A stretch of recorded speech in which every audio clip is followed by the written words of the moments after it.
Hi, I'm Shana Meyerson with the Yoga of War podcast. Honored again today with return guest, internationally acclaimed Holocaust scholar, Michael Berenbaum.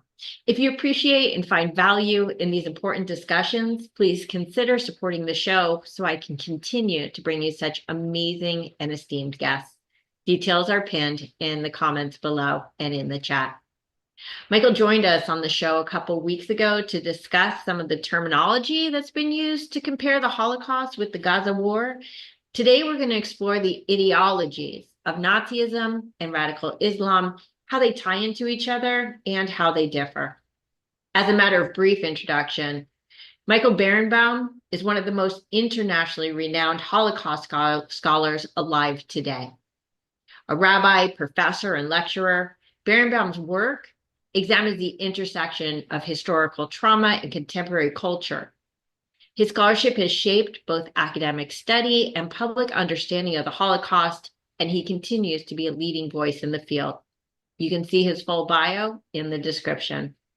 Michael, thank you so much for coming back to continue this important conversation. My pleasure. And thank you for joining us today from Israel, in fact. What a pleasure and an honor. So let's start out when it comes to understanding the ideological crossover between Nazism and Islamism. I think it helps to go back to World War II because not everybody understands the real history. So the Muslim Grand Mufti al-Husseini of Jerusalem was no stranger to Adolf Hitler, for example.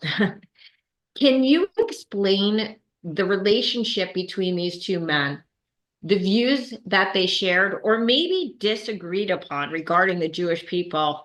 And can you clear up a matter of historical record that there's a lot of contradictory information about online? Did these two men discuss the final solution? Okay, let's begin. For Adolf Hitler, the Mufti of Jerusalem was a bit player.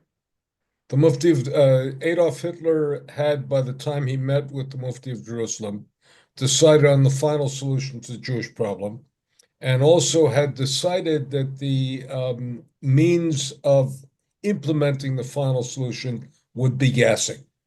How do we know that? We know that from three pieces of very important evidence.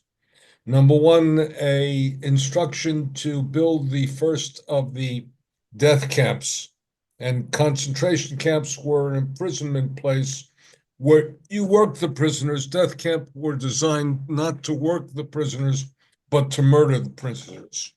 The instruction to to create the first death camp, which is Chelmno, and there's a very important movie now out on Chelmno called The World Will Tremble, about two escapees from Chelmno who brought the information about what was happening in the death camp.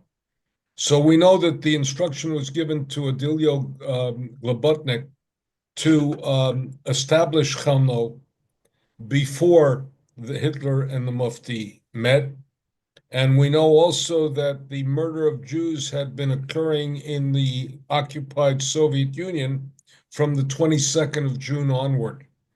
So these two, and the third piece of evidence is prior to the implementation of the final solution, Germany wanted to get rid of the Jews and therefore allowed the Jews to emigrate.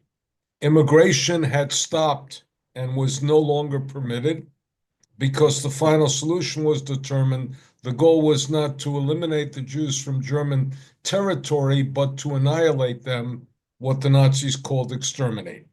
Now, what was the Mufti's interest? The Mufti's interest was less on, he didn't give a damn about the Jews of Europe, but he wanted to get rid of the Zionist enterprise, which was the resettlement of Jews in what was then pre-state Israel, known as Palestine. And consequently, he wanted Hitler to succeed in order to end that immigration to Palestine and to stuff out the Zionist attempts to found a Jewish state before it could possibly be born. So they met, and Hitler considered the Mufti useful, not essential. And in fact, the Prime Minister of Israel made a foolish mistake, especially for the son of a historian, in which he misled himself and a bunch of people, saying that the Mufti had given Hitler the idea for the final solution. And What, that's why I'm really quickly, when you say the prime minister, what prime minister are you referring to? Netanyahu. Okay. Prime Minister Netanyahu made a mistake, and a mistake we hold him responsible for because A, he's prime minister, two, he was the son of a distinguished historian, a Cornell professor who should have known better. He said that the Mufti gave Hitler the idea of gassing when the gassing had been ordered prior to their meeting. So the Mufti wanted to snuff out Zionism and didn't care where the Jews ended up as long as it was not in Palestine.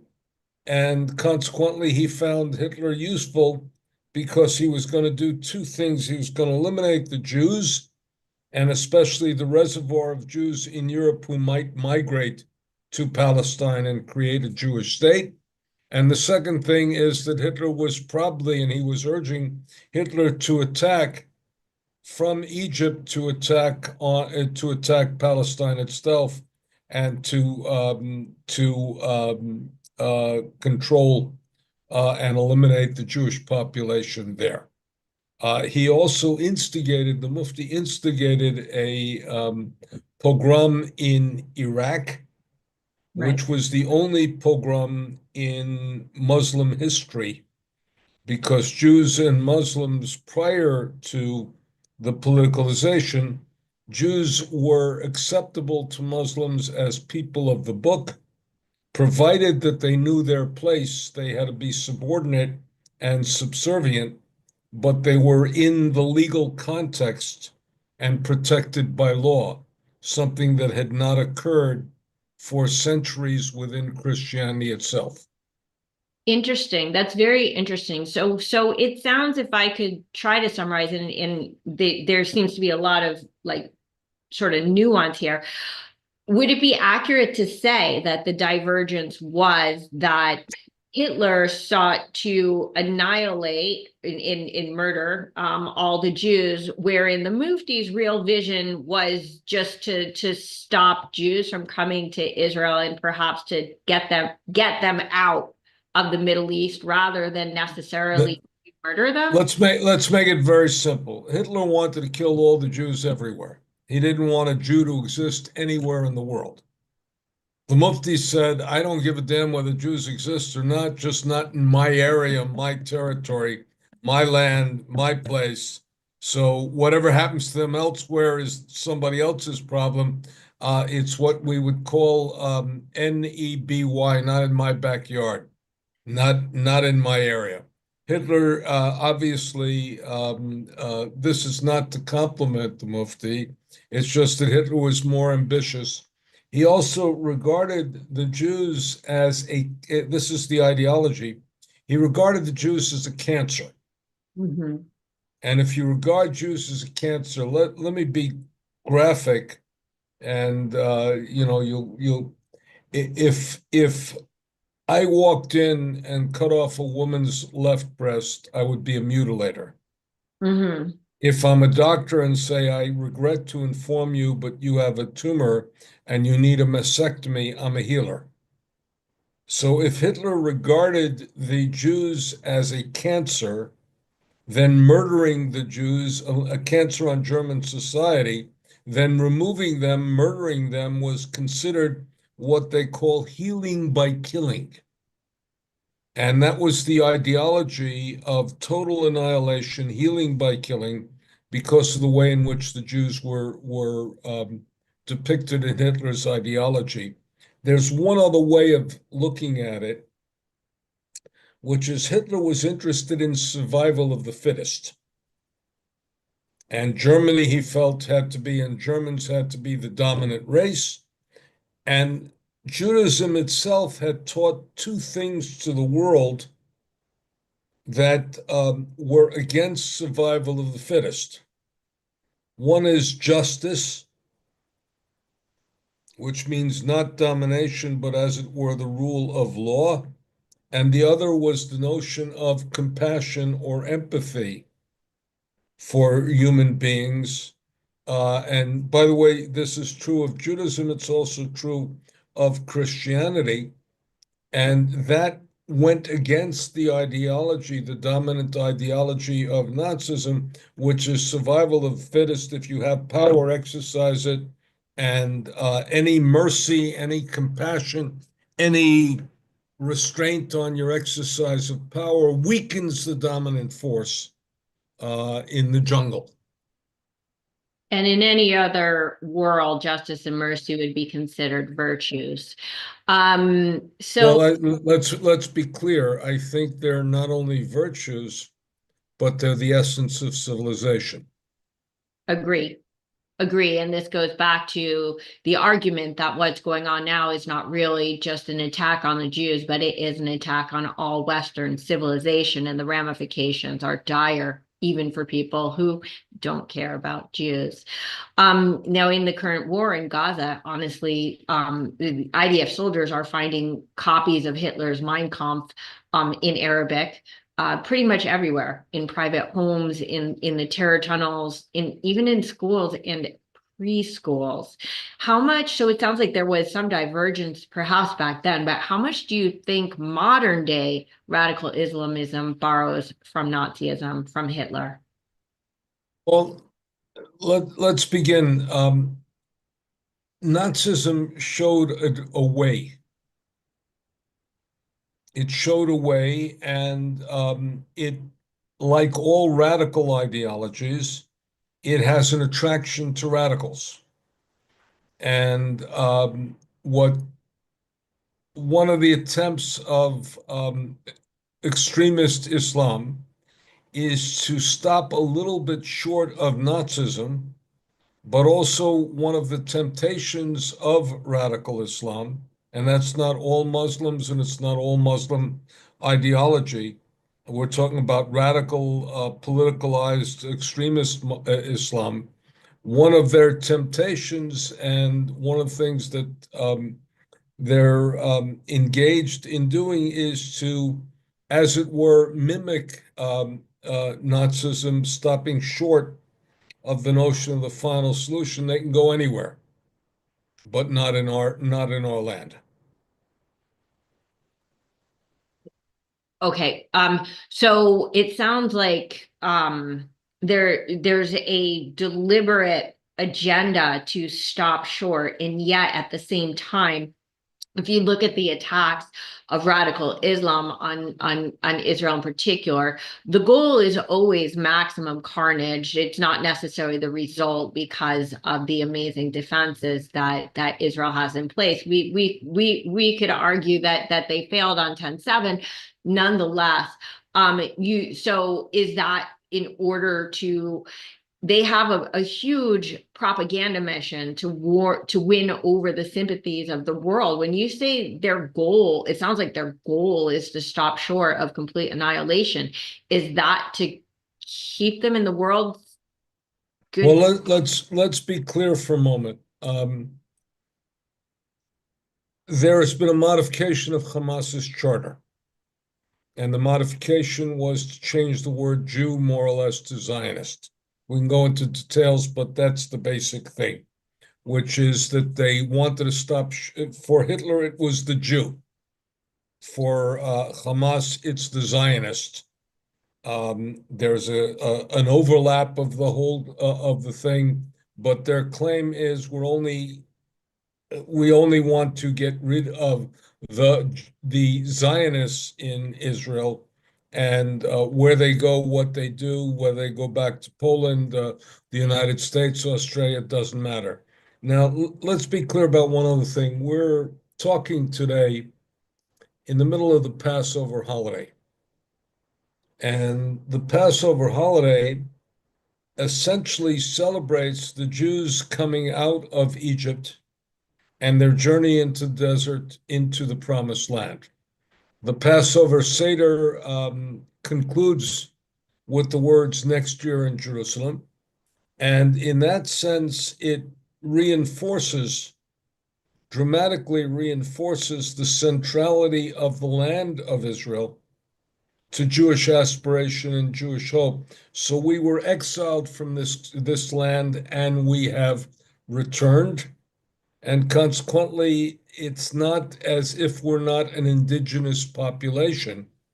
We are the original indigenous population that has survived into the 21st century, and we were prevented by the powers from being here. But the link to the land, the link to the place, the connection with an indigenous land is so central to this holiday that we feel it absolutely dramatically. It's also central to the Bible, and that is that this is the holiday that celebrates the biblical festival of Passover and the dramatic exodus from Egypt. And what we have to say at the beginning of the Passover Seder is now we are slaves. Once we Next year we shall be free. Now we're in exile. Next year we shall be in the land of Israel. and how long And has how a poignancy when you say it here. how long have we been saying that? Like how long has that been in the Haggadah? Well, the Haggadah, we can tell when the Haggadah was compiled, but it was compiled after the year 135 of the Common Era. So the best way to say it is at least 1990. Yeah, at least 1990 Years, I 1890 years is the best we can say. We've been saying that, um, which okay. is not a short period of time in human history. And Even I wasn't born then. right. And it's not like they started saying that in 1948 for all the people No, who no, no. They that they started saying that in the year 135 of the Common Era, exactly. and we are now in 2025. So it's 1990 years Yeah. So at least. just to go on record. So let me ask your personal opinion actually about that. The changes that they made to the Hamas charter, because do you really think that was done in good faith, or do you think it was merely performative? Because I believe it was performative. Let me say, I think it was mandatory for them to appeal to certain levels of support. Right. And that is, let's not call it either performative or authentic. Let's say it, call it what it is, which is politically necessary in order to position themselves in a better situation. But did anything change in their ideology or their strategy? Well, the very interesting thing is let's look at, I'm a historian, so let's look at evidence. One of the things we had with Hamas, which is fascinating, is that they recorded their entire attack. And one of the people who recorded it essentially was conversing with his parents and said, I've killed 10 Jews. Exactly. And he used the word Jews. Right. You should be proud of your son, for he has killed, I have killed 10 Jews. So that type of vocabulary is the vocabulary of Jews, not Israelis, not Zionists, but Jews. Right. And that says something now. Is this man a spokesman for all of Hamas? Absolutely not. Is he the person they put in front of the cameras? No. But is this his sentiment at a moment of intense killing and the euphoria of that intense killing? Absolutely. Now, I've been meeting with former soldiers here who have fought in it. And one of the things that touches me each time is they are traumatized by two things. They're traumatized by their buddies who they have seen died, whom they have seen lost their lives, that didn't die, they were killed. And they're also traumatized by the fact that they had to kill others. There's not a great deal of joy, and I'm talking about, ordinary soldiers. Some of them are my great nephews. It's not a great deal of joy in the fact that they have to fight a war and the like, and that's part of some of the morality Right. amidst all of the destruction that you see in Israel. So I'm struck by that, and I'm struck by the fact that they don't celebrate the killing. At least many of them do not celebrate the killing. Yeah, it's such an important distinction, and people are so morally confused right now between the concept of terror versus the concept of war. And soldiers do what they need to do to defend their country. Terrorists do what they want to do to destroy another country.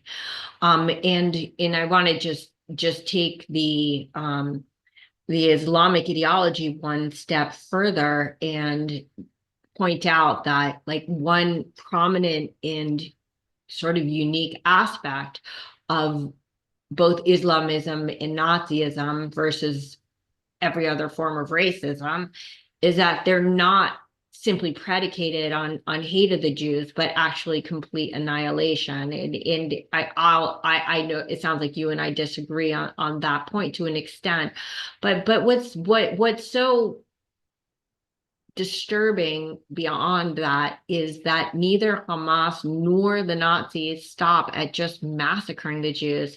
Both of them have also go to great lengths to torture and humiliate them as well. Why? Well, there's an interesting why the I can give it to you in a very basic way. There's a book by the name of Gitta Sereny called Into Their Darkness.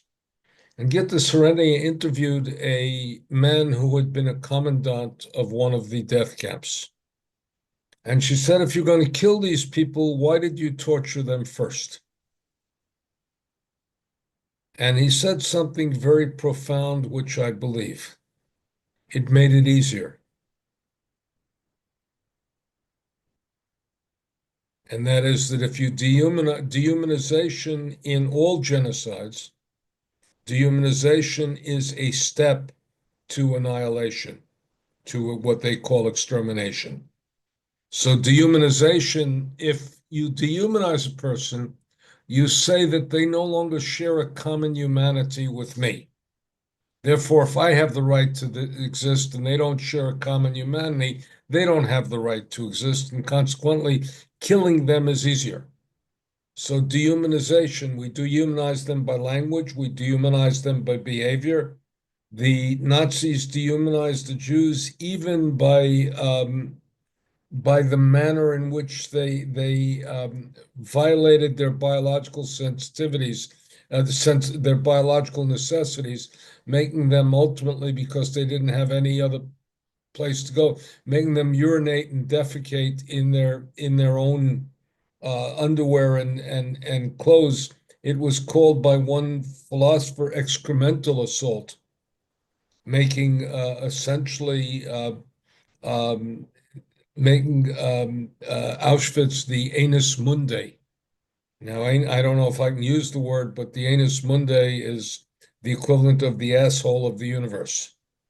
And they did that as a form because if somebody's like that, they're not like you and me who are neat and clean and, who put on fresh underwear every day and who shower and the like. They can't be human beings, they're animals. And that type of dehumanization, which is linguistic and cultural and every other way, makes killing much easier for the killer. That's unbelievable. I've never heard that before. So in essence, what you're saying is that the dehumanization was more so that they could feel better about themselves than necessarily to make the Jews feel bad about themselves, that they were their own object of the humiliation, meaning that it was like a self-protective mechanism? It's an it's an instinctive mechanism as well. We see it in every instance of genocide. We see it in other cases, for example, and there are also some religious differences. Tell you a story. Many years ago, I worked to train prison guards, and I found a difference in attitude between prison guards, between those who say, "There, but for the grace of God, go I."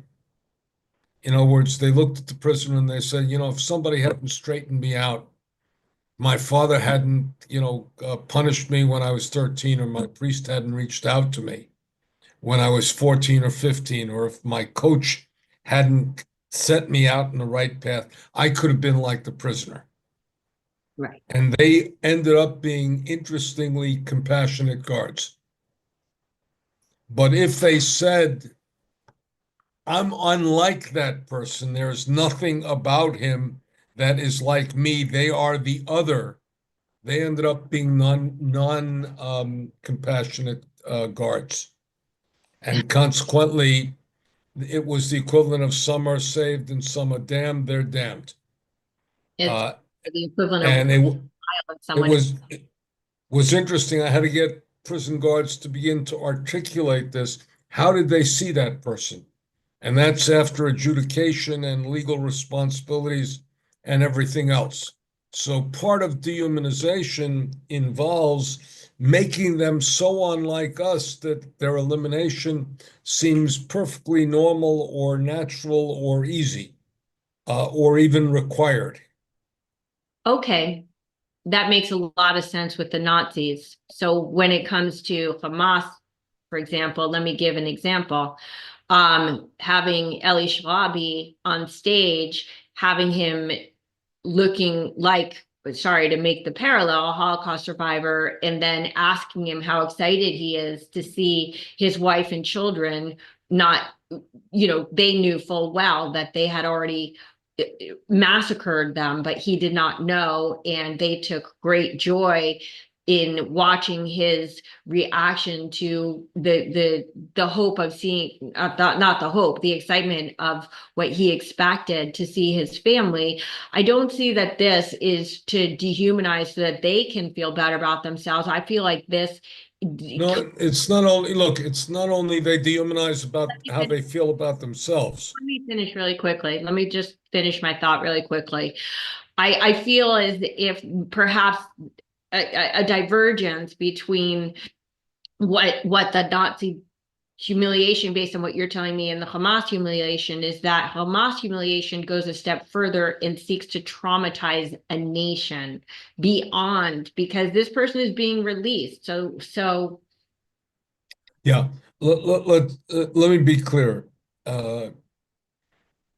Dehumanization is a tool of self-protection because they become unlike us, but that's not to say that they don't singularly enjoy dehumanization because of their own ideology, and they don't enjoy torture. There's a dimension of sadism involved in that. There's a dimension of self-empowerment, mhm. watching the other person cringe. Clearly, part of what they were doing in the ceremonies of release was to essentially torture the entire country of Israel, because one of the very interesting things that Israel feels very deeply is that these are our people, they're part of our family. Um, the Israeli ethic essentially is that we are all in this together. And I hear it on the radio every moment. There can be no joy until all of them are released. We can't stop now. We have to get the rest of them released. And it even goes not only to the living, but it goes to the dead, because there's a concept in Judaism of bringing a person to their proper grave. And the respect that represents, because we treat the dead body with deep and profound respect, and consequently, we do that. That's saying that even the remnant of being human is entitled to the ultimate respect. Yeah, absolutely. And if we could just take one moment to say all 59 hostages home. I don't know that there's, a Jew in the world who cares about this issue. It doesn't pray every single day, every single night for all 50. Well, you and I are both wearing the necklace. It's not your most beautiful necklace, but it's a very important necklace. And the necklace, again, says, Halev Shalanu Shavui Begaza. My heart is imprisoned in Gaza, and it says, bring them home. Right. Well, I just want to make a slight correction. Halev Shalanu is our heart. And it goes back to what you were saying, is that we all share one heart. This isn't Shalanu, Right. my heart. This is our heart. And Yeah. And the tags, I think, are so important because they're so big and they're so conspicuous. And people ask me all the time, like, what is that? And I think that's part of the reason why it is so big, so that we can tell people and we could share and we could explain. It's amazing how many people do not know what happened on 10/7, do not know that there are still 59 hostages, have no context. They think that Israel invaded Gaza and that that there's no such thing as Hamas. It's just Israel, like, as invaders, that there's no one on the other side. And people have to understand the complexity of what is going on right now. But we have to get the hostages home. So let me go back to these sort of the propaganda aspect, because it's playing such a important in detrimental role in this war. When you look at Hamas propaganda, it borrows very heavily and sometimes quite directly from Nazi propaganda. You'll see a lot of the exact same images, caricatures, and even like verbatim verbiage. Now, both of these heavily borrow from the Elders of Zion and rely on the fundamental concept of the Jewish people having an ages-old conspiracy to conquer and subjugate the world. Now, ironically, even as they are accusing the Jews of this secret imperialistic cabal, the ultimate stated goal of both Nazis and Islamists is actually to conquer the globe. I mean, this is the case with most of the accusations being levied against the Jews and the Jewish state today, a complete inversion of reality. Whatever Hamas and the Muslim world are guilty of, they blame on Israel and the Jews, and the masses believe and parrot every word they say. My question is this: why has anti-Semitic propaganda been so effective throughout history, even within the educated and well-meaning classes? I want to step back and say I don't accept the word even in the well-educated, because and everybody says the solution to the problem is education, and I begin to say that the decision to murder all the Jews and by gassing was coordinated on January 20th, 1942, by 15 men, and I'm gender specific, meeting in a beautiful villa in Wannsee, a lakeside area of Berlin. 8 of them had doctorates. So they were what we call in our Vietnam parlance the best and the brightest. Okay. Now, and therefore, it's not education, it's a certain type of education an education that teaches compassion and decency and responsibility and the like. So that's just a minor point. It's actually Look, your point. It's a very important point. It's funny because just the other day, somebody on my Facebook sent me this gobbledygook, like it just mental anti-Semitic gymnastics. And I made a comment how ridiculous it was. And then she sent me this huge paragraph giving me his credentials and how educated he was. And I'm like, that what does that prove? It yeah, doesn't. look, you can be look, I believe in education. I'm educated. I got too many degrees to talk about, but the question becomes, again, what type of education? What does your education teach you? Now let's go back to the conspiracy theories. Um, Basic text for this was something called the Protocols of the Elders of Zion. Protocols of the Elders of Zion was a Russian secret police forgery of a plagiarism of a novel done in France in the middle of the 19th century, and accused the Jews of having a secret cabal to control the world. And they called them the Protocols of the Elders of Zion. And it coincided, ironically, with the first meeting of the Zionist Congress in 1897. So it was designed to say, the world is not as you see it. There's a secret group of people who are controlling it. Um, there was a great scholar of Judaism, the late Daniel Beale, who said something very wise. He said, Jews have never been as powerful as our enemies have accused us of being, nor as powerless, with the exception of the Holocaust primarily, as we have felt ourselves to be. And that is that the idea that Jews control the world, and you see it in all sorts of myths. You see it in the myths.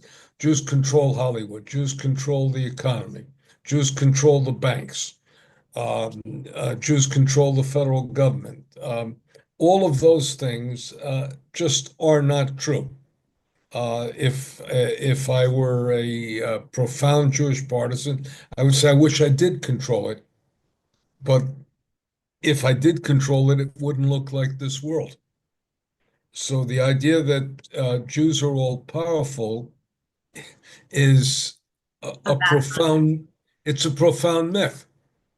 By the way, for those who are listening to us, if you really want to learn about this, there is an absolutely fabulous, and you have to understand, I'm an intellectual snob. I read books. There's a fabulous graphic novel by a man by the name Will Eisner, who is one of the great graphic novelists of the last generation, called The Plot. And if you want to read the Elder Protocol, I joke because Protocols of the Elder Zion is a book that nobody's read. Because if you read it, you fall asleep within the first 5 minutes. Great cure for insomnia. But many people have internalized the protocols of the elders of Zion and imagine this mysterious cabal of Jews who control the world. And Will Eisner does a fabulous job, accessible to the entire world because it's a graphic novel, of showing you the history, the implications, the impact, and the refutation of that. The sad point is that the only language in which a refutation does not yet exist is in Arabic. Of course. And So that's very important. There has been no publication refuting this in Arabic. And if I were advising the Arab population, I would say, look, don't exaggerate the power of the Jews. Understand it and understand where it is and what it is and what it is not, and understand who they are. Because I have to understand my enemy, they have to understand. If they regarded the Jews as the enemy, they have to understand their enemy. But if you exaggerate it, it becomes all sorts of, looming elements, and it's not good for you. It's not good for any side. But I recommend, and you have to know me well to understand that if I'm recommending a graphic novel, it must be very good. I'm going to go ahead and link the references to sources that you've cited in the show notes after we're done. So The, including the, the Plot by Will Eisner. I got it. I got The World Will Tremble and Into the Darkness, Into Their Darkness. I'll make sure to link those below. So I guess my question, and again, these are all just, of course, of your knowledge, studies in a fair smattering of opinion. Do you think that these violent masses, okay, so I'm not talking about like within the Arabic world, I'm talking about in the Western world.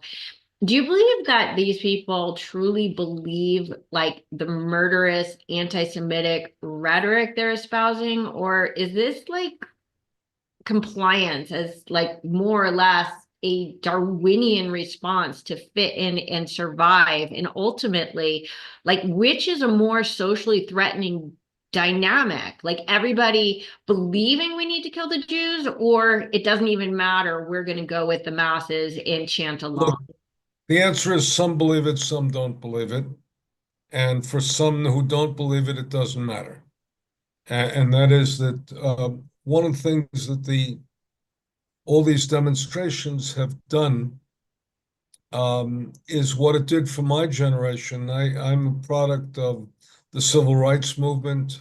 I marched in the civil rights movement. I'm a product of the Soviet Jewry movement. So I marched for Soviet Jewry. That creates a sense of community and a sense of purpose.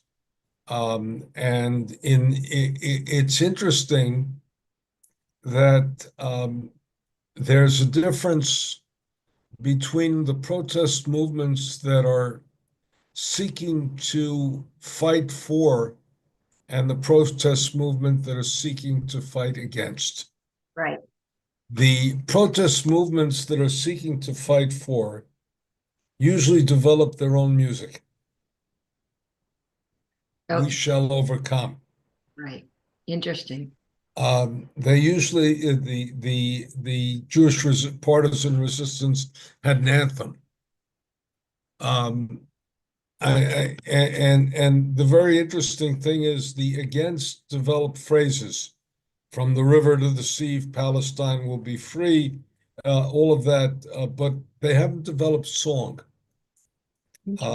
And I just observed that. In fact, it just came to me because I remember deeply all of the anthems of the movements that I participated in years ago, and paid a price for that. I even have a scar on my back from participation in the civil rights movement where I was beaten up. But having said that, there is a sense of community that's created, and given the isolation of this generation, there are some who went along with it not because they so much believed it as because they appreciated the community, and they also, there were young men in my generation who said, "Well, that's where the women are." Mm. And therefore you participate in that less out of noble reasons, though meeting a lovely young woman may be a very noble reason to participate in something, or the opposite, reading a noble young man. But having said that, there's a sense of community and a sense of common purpose, which is part also. But it's clear that the leadership was an agitating leadership and knew exactly what it was doing and knew how to trigger it in a very real sense. It's very interesting what you say about the music for two reasons. One is I have a whole playlist of music that has come out in the wake of 10/7. I would say most prominently being, of course, Edan Golan's performance at Eurovision, John Andrasik's okay / we are not okay song in Am Yisrael Chai, which is not the original version, but the new one that has become literally the modern national anthem of Israel. There's been quite a plethora of music and inspiration and art that has come out of the pro-Israel community. And yeah, Now, I was in synagogue Shabbat morning, Sabbath morning, and the Sabbath before Passover, and Passover had a very unique thing this year. It started on a Saturday night. And that only happens 12 times in a century, so it's a very rare experience. Next time it will happen is in 2045, for those of you who are dilettantes and want to know the story.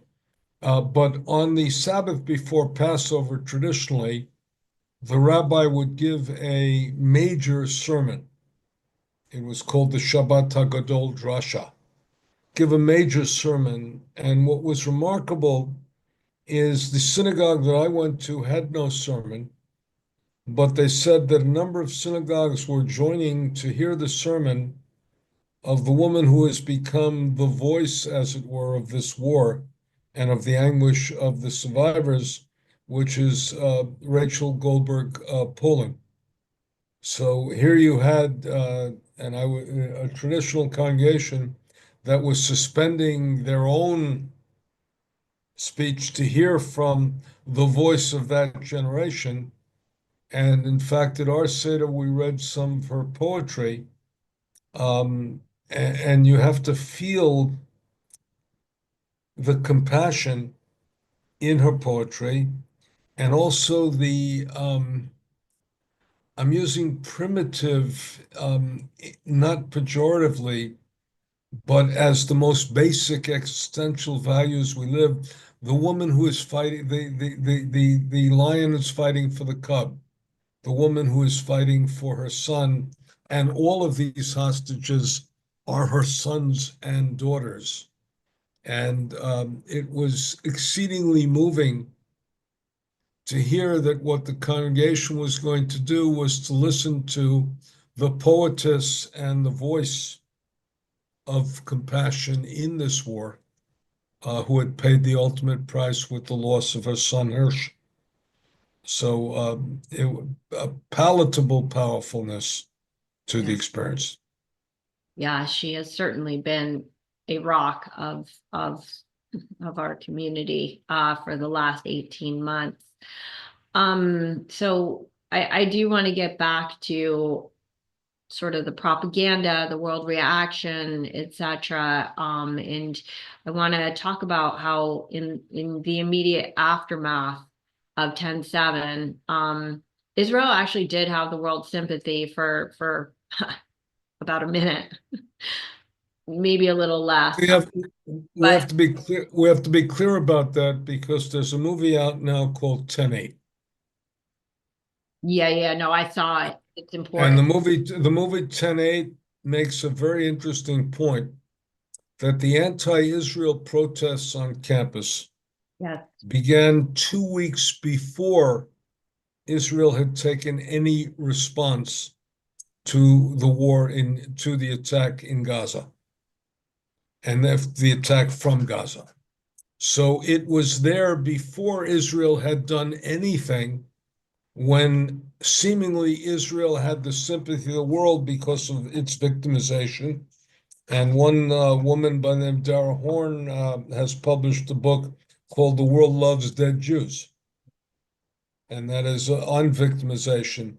But the response took place even before Israel responded, sure. which tells us something.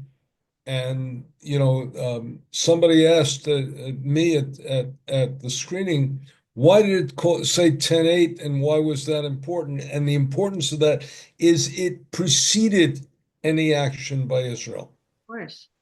Of course. And every single person who's in this fight knew that global sympathy was going to turn on Israel within weeks. I mean, you didn't have to be a scholar to know that. You just have to have been paying attention for the last 10 or 20 years. But so nobody I've talked to and nobody I've heard anticipated it would happen like within minutes or hours. Did you? Did you think it was going to turn that fast? I know you're saying that there, I mean, listen, there's been anti-Semitism on campus in these marches for years. Forget about 2 weeks before. There's a lot of implications that Students for Justice in Palestine knew about 10/7 before 10/7, as evidenced by the reactivation of their Columbia Instagram page 3 minutes before the attacks.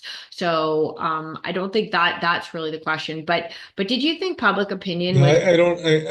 I really don't know that. I can't say.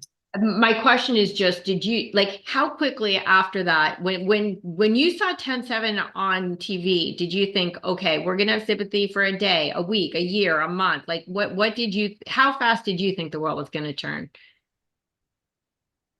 I did not think it was going to turn as radically as it turned.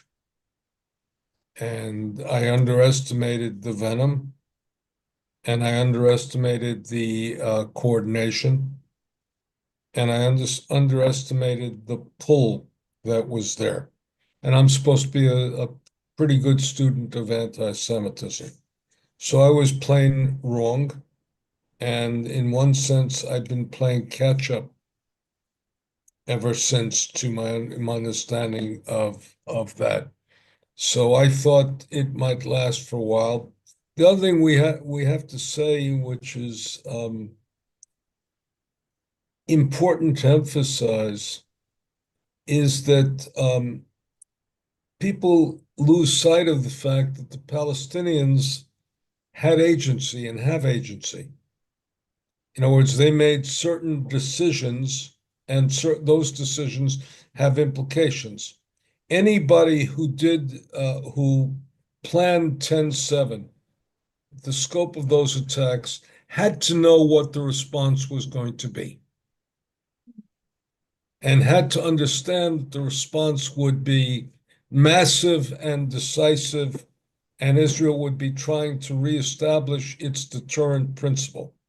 So they had to make that decision. And in fact, we see some evidence of the fact in the protest movements that have developed in Gaza now that there's been a weakening of the rule of Hamas. And people are saying, look at what you've achieved, and this is the devastation, because anybody could have predicted that was the way Israel was going to respond. But we speak of Palestinian state. Palestinian state could have been achieved in 37, could have been achieved in 48, could have been achieved in 67 when King Hussein of Jordan was asked not to invade, could have been achieved in 2000 with the agreement that Bill Clinton negotiated, which Arafat then backed out of, could have been achieved in 2008 with the offer of Ehud Olmert.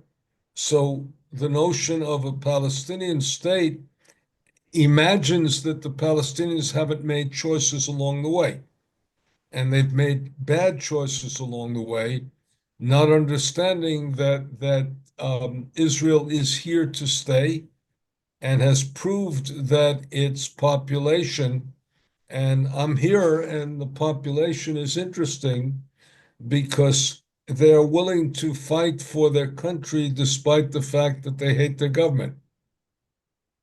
But they love the way in which they live and the community that they have, and their life in this country. So in that sense, it's extraordinary to see what's happening. But the Palestinians have agency. They've misexercised the agency. And again, it's predictable what's going to happen. Right. It's thoroughly predictable. And then the world acts as if it's surprised by it to begin with. Well, I think that if we go back a few decades, we after 9/11, we could see the Western world marching like zombies deeper and deeper into this philo-Islamism, I don't know what to call it, like adding, everything was about, okay, well, let's put burqas or whatever they're called on the modeling runways, and let's make sure that we can build a mosque on the 10/7 on the 9/11 disaster site. And like it was just such a far swing to be like, okay, let's take care of this. Let's start honoring the people who just set out to, murder thousands of Americans. And I think that march towards this appreciation of radical Islam started on 9/11 and culminated on 10/7. I'm not sure about that. Look, I thought that people who opposed the building of an Islamic center near the 9/11 memorial didn't understand the impact of the 9/11 memorial. And that is, I know a little bit something about memorials and their power. It was not going to stand as counter presence to the overwhelming presence of it. And in the United States, we have the idea that freedom of religion means the freedom to create a community center. So I was one of the Jews who said that this is not something we should oppose and the like. Look, our up, and I thought George W. Bush deserved enormous credit for saying it was a battle against radical Islamic ideology and not against Islam. Exactly. And that is that there are multiple forms of Islam, and one of the forms is a radical Islamic ideology that is lethal first of all to the Muslims, lethal to the Western world, and lethal to the Jews. That's different than Islam, and it's also different than also confronting the reality of the fact that Israel is here. Israel is going to continue to exist, and any imagination that you're going to destroy it, any idea that you're going to destroy it is an imagination that is a false perception of reality. I think we're seeing that now in Lebanon with the diminished power of Hezbollah, and we'll see what the end result is going to be in Gaza.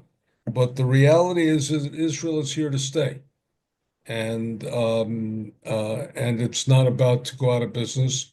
And they've shown that in their response as a nation. And the slogan here that we hear all over the place is the people of Israel are better than its government. And they're determined to protect themselves and to create for themselves a living, viable society. And they've been traumatized by the events of 10/7 and traumatized also by the events after 10/7, by the vehemence of the anti-Israel response. That's why they appreciate visits. That's why they appreciate solidarity. And that's why, some of our presence here is very, very important. Agree. Okay. I agree. And I've actually was there twice last year. I'll be going again in a couple months. But I do want to, since we have you, you're the foremost Holocaust expert on earth, or one of them. I know that's sometimes uncomfortably called foremost, but I do want to focus on your expertise as a Holocaust scholar in order to really gain some insight into what's going on and why.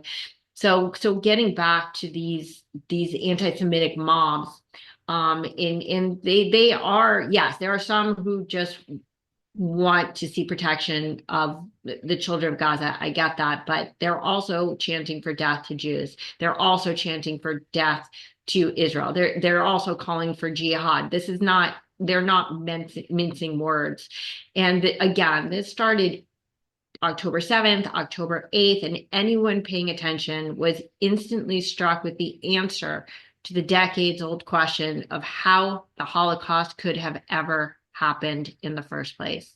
Started with a few rogue professors and demonstrations, and it grew a little bit every day, just boiling the frog until systemic anti-Semitism has been completely normalized and even aggrandized across Western civil society.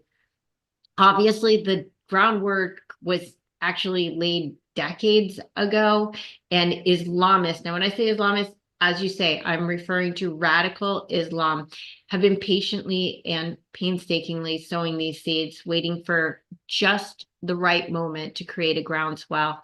How does this compare with the process of normalization of Jew hatred that took place in Nazi Germany? Look, let's begin by saying, and I always make this point, there's no equivalent. But when you and I were in high school, and in my case, in the last century, you maybe last week, when we were when we were in high school, we got many essays called Compare and Contrast. And let's begin. This is not the Holocaust.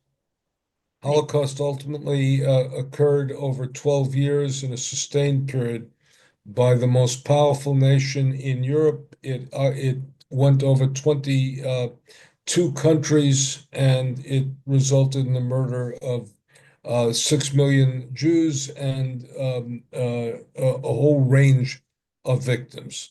This is something else. The venom may be the same. The power is not the same because Jews have the capacity to respond, and because this is not a phenomenon that is in control of a nation state of enormous power.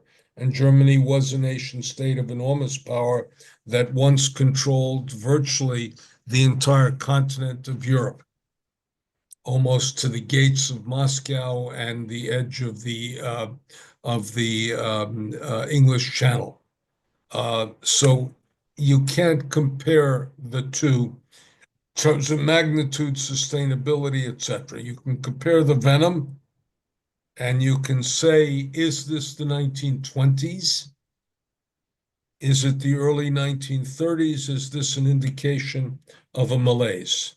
I have always taught that Jews are sometimes the equivalent of the canary in the mine. And that is that if you look at an attack, why the canary?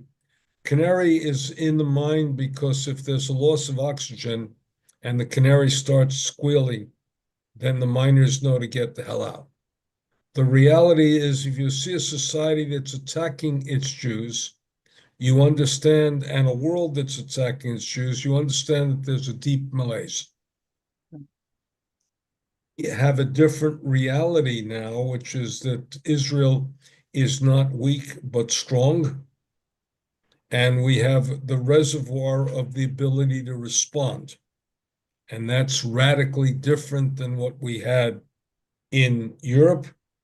And it's the reason that we can't minimize our power, and we can't minimize the way in which we can respond. The hatred may be similar. The venom is certainly similar. The gang warfare is similar. And we have to worry about the fragility of democracy. But while all this is taking place, we still have the results of the Abraham Accords. And we also have a drawing closer of Israel and Saudi Arabia, which used to be the greatest supporter of radical Islam, not because Saudi Arabia likes Israel, but because Saudi Arabia sees Israel as a reliable adversary to Iran. And there have been some good things that have resulted from this, including the possibility that the Lebanese army and the Lebanese government will be able to control its territory. So all of this is taking place. That is the compare and contrast part of it. Or But this is clearly not the Holocaust. Yeah, no, my question was this process of normalization of Jew hatred that has gone on in the past few years in the Western world. How does that parallel? How did Hitler it convince his nation that Jew hatred was a virtuous and worthwhile prospect? Need another hour to answer that question. Basically, look, he built on anti-Semitism and he created a nation of grievance. And the basic element of it is that Hitler himself, and let me put it to you this way: Franklin Delano Roosevelt and Adolf Hitler came to power at the same time. Hitler on January 30th, 1933, Roosevelt on March 4th, 1933. In those days, inauguration was March 4th, not January 20th. The difference between them, both of them faced 25% unemployment rate and a 40% collapse of GDP. The difference between them is that Hitler turned the nation one against the other, and Roosevelt turned the nation one toward each other. And that is an incredible element. We live in a pluralistic world, and if we turn against each other, we end up with violence and all sorts of horrific evil. If we turn toward each other, we have a enrichment of diversity and plurality and a celebration of the wide variety of our common humanity that is absolutely essential. Calling all the Jews to blame for it or reading them out or violence like that, this is what we call demonization, delegitimation, and destruction. And that's a symptom of a very sick world.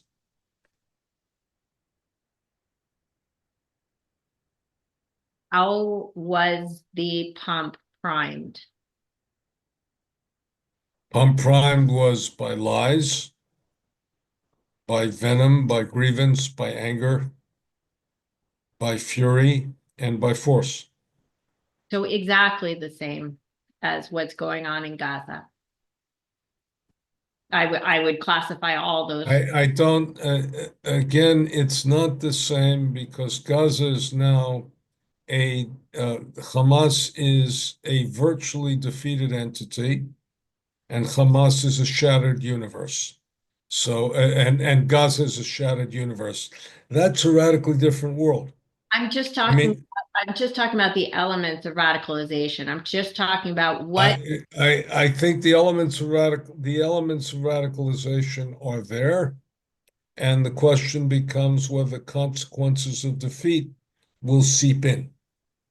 And that is that let's take the protests, which are the glimpse of the fact that it is inevitable if you attacked Israel like that and you didn't destroy Israel, and nobody imagined they had the power to destroy Israel, Israel would respond. And once it responded, the response would be overwhelming and the response would be lethal. And one could have predicted that. So I think people are waking up. It's not that they're liking Israel. It's not that they're liking Jews. It's not that they're liking anybody, but they're seeing that path as a path of destruction. There has to be a different path that is to be taken.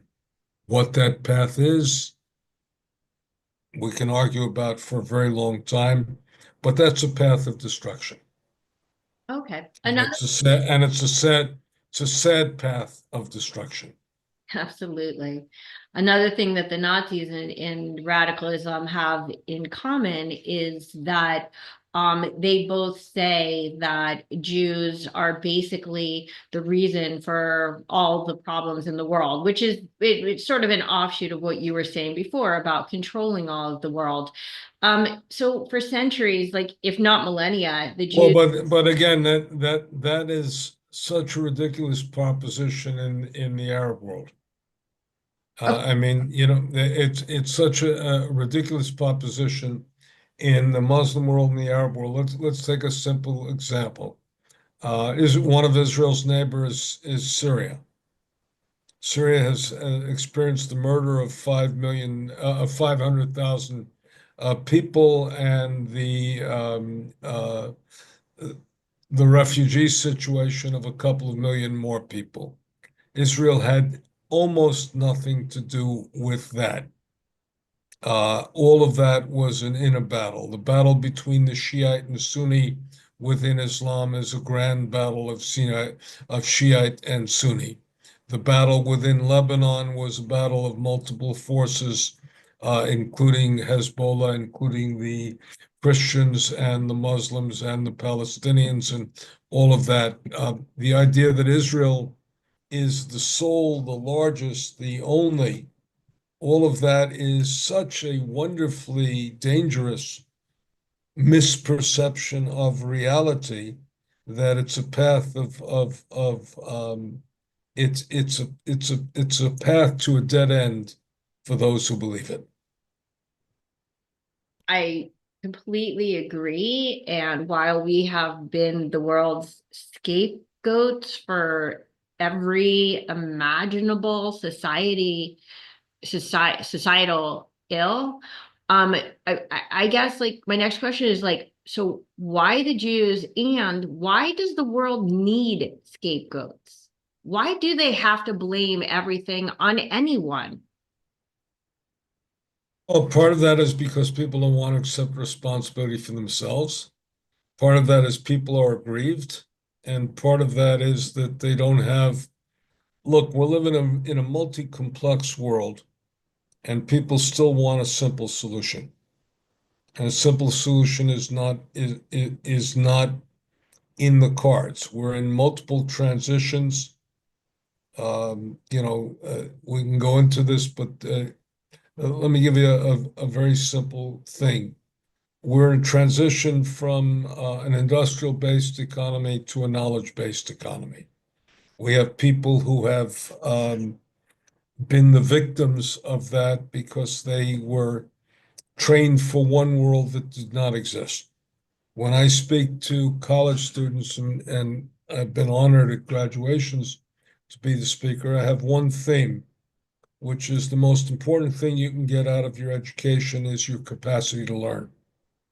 Because most of us will be working with tools that do not exist in fields that do not exist at this moment. And those of us who have the confidence that we can learn will what? Will be able to thrive in that world, provided that we do learn. You and I are now talking on Zoom. We're talking a continent away. 5 years ago, 7 years ago, this didn't exist. The transition to the power of podcast didn't exist. You had mainstream media or nothing. So we're all living in a changing world, and some people want to hold back that change.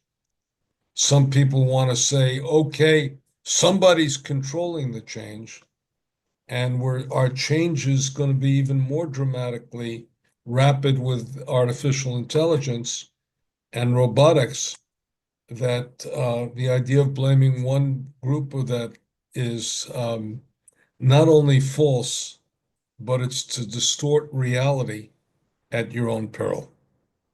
Absolutely. I might argue that it's not going to be dependent on our capacity to learn so much as our capacity to think, because indoctrination is a form of learning, and we're seeing how detrimental that has been. What I see is a generation of young people who are not being taught to think for themselves, but rather to just learn. Okay. That being said, let's get into something that's very near and dear to your heart.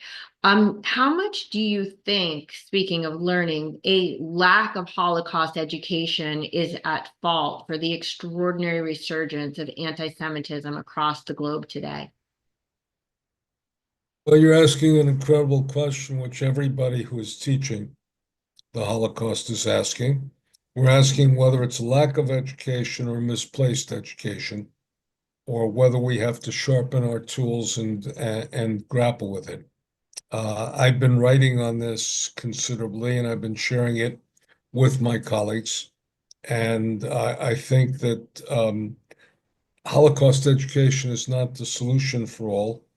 And it's not only that, for some, it teaches what to do in Mhm. terms of sharpening the hatred. I taught for many years at Georgetown, and I was always worried that there was somebody in the back of the room who was the son, or maybe even these days, the daughter of a despotic ruler in one of these countries, who was taking notes and saying, okay, the Germans did that. Berenbaum says the Germans did that wrong. When I get to power, I won't do that. I won't engage in a two-front warfare, namely invade the Soviet Union and invade Western Europe. There are a variety of things that somebody could learn that were there. I think Holocaust education has to now introduce people to the Jews, who we are, and how complex Jewish identity is. It has to deal very much with the years 1919 to 1933, which is how democratic society becomes authoritarian and ultimately totalitarian. It must deal with anti-Semitism in a very basic way, including the notion of conspiracy theories, so that we deal with your question, why the Jews? And how can you come to this? Must deal with propaganda, must deal with the great lie, and must deal with the temptation to an all-powerful totalitarian society, must deal with the question of grievances and lost and scapegoats. I mean, it's got all sorts of themes that it must deal with, and must deal with a little bit better. We're going to have to be mindful of time, because I am here with my family, and we have a family dinner in about 14 minutes I was just that about, I I was just that about, I that I mu- that I must show up at, because you don't even have to we finish that sentence because it's a family dinner. Got it. it's a family dinner. I literally just skipped right to my last question. I have it queued up and ready to go so we could wrap up. And thank you so much for the generosity of your time. So you can keep this as brief as you wish. What lesson or lessons do you think humanity needs to learn from both the Holocaust and the Israel-Hamas war in order to move in a positive and productive direction into the future? We have to learn essentially to celebrate the diversity of the humanity, and the innate value of every human being. And if we do that, and we say we are in this together, and the like, we can still make a better world. And one of the things that pains me is I'm ashamed of the world that we have today. And when I lecture to students, I'm saying, I thought we would have bequeathed you a better world. And we have not. But my essential lesson is that and my essential point is, we need to celebrate human dignity, human decency, human diversity, and live in a society which believes that all of us have something to contribute to its ultimate betterment and improvement. Amen. And thank you for your vast contributions to literally humanity, and the whole entire world needs to hear the lessons that you are teaching so eloquently and brilliantly. So thank you Thank you. so much. Chag Sameach, enjoy the Alexa, family, and thank you once again for joining me. take care. Bye bye.